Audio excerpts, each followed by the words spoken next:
भलीकार bulletin की शुरुआत में नाज़रीन अहम ख़बर अवां शेयर कंदा हलूं त सिंध हुकूमत ईद उल फितर के मौके ते 4 ॾींहं मोकल जो ऐलान करे छॾियो आहे। सिंध सूबे में 10 अप्रैल अरबा खां छंछर 13 अप्रैल ताईं मोकल हूंदी, जंहिंजो नोटिफिकेशन पिण जारी कियो वियो आहे। नाज़रीन अहम ब्रेकिंग न्यूज़ अवां शेयर कंदा हलूं त सिंध हुकूमत ईद उल फितर के मौके ते 4 ॾींहं मोकल जो ऐलान करे छॾियो आहे। सिंध सूबे में 10 अप्रैल अरबा खां छंछर 13 अप्रैल ताईं मोकल हूंदी, नोटिफिकेशन पिण जारी कयो वियो आहे। अहम ब्रेकिंग न्यूज़ अवां शेयर कयूं पिया त सिंध हुकूमत ईद उल फितर के मौके ते 4 ॾींहं मोकल जो ऐलान करे छॾियो। सिंध सूबे में 10 अप्रैल अरबा खां छंछर 13 अप्रैल ताईं मोकल हूंदी, जंहिंजो नोटिफिकेशन पिण जारी कयो वियो आहे।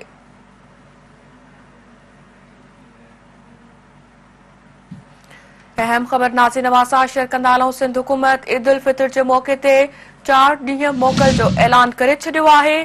सिंध सूबे में 10 अप्रैल अरबा खां छंछर 13 अप्रैल ताईं मोकल हूंदी, नोटिफिकेशन पिण जारी कयो वियो आहे।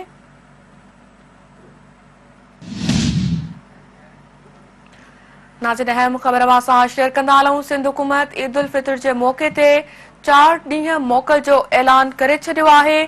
सिंध सूबे में 10 अप्रैल अरबा खां छंछर 13 अप्रैल ताईं मोकल हूंदी, जंहिंजो नोटिफिकेशन पिण जारी कयो वियो आहे। अहम खबर अवां खे ॾींदा हलूं। सिंध हुकूमत ईद उल फितर के मौके ते 4 ॾींहं मोकल जो ऐलान करे छॾियो आहे। इन हवाले सां तफ़सील सां राब्तो कयो आहे कराची में सिंध टीवी न्यूज़ जे चीफ रिपोर्टर फयाज़ कुरैशी सां। जी फयाज़, अपडेट कजो इन खबर के हवाले सां।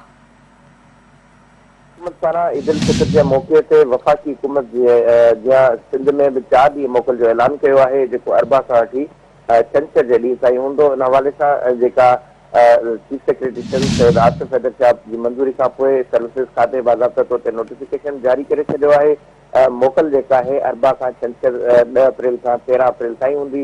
इन हवाले सां जहिड़ी वफ़ाक़ी हुकूमत भी अरबा जे ॾींहं खां मोकल जो ऐलान कियो, अहिड़ी तरह सां सिंध हुकूमत भी आगे 4 ॾींहं जी मोकल जो ऐलान किया है। जॾहिं आतवार जो ॾींहुं हफ़्तेवार मोकल हुजण सबब जेके ईद मल्हाईंदड़ जेके शहरी आहिनि उन्हनि खे 5 ॾींहं जेका मोकल आहे उहा हासिल थींदी। इन हवाले सां यानी अरबा खां वठी आचर ताईं जेको सरकारी कार वहिंवार जेको आहे उहो मुकमल तौर ते बंदि हूंदो। ऑटोनॉमस गाॾी हूंदियूं, समूरी जेके स्कूलूं तोड़े जेके सरकारी जेके इदारा आहिनि उहे सभु जा सभु बंदि हूंदा।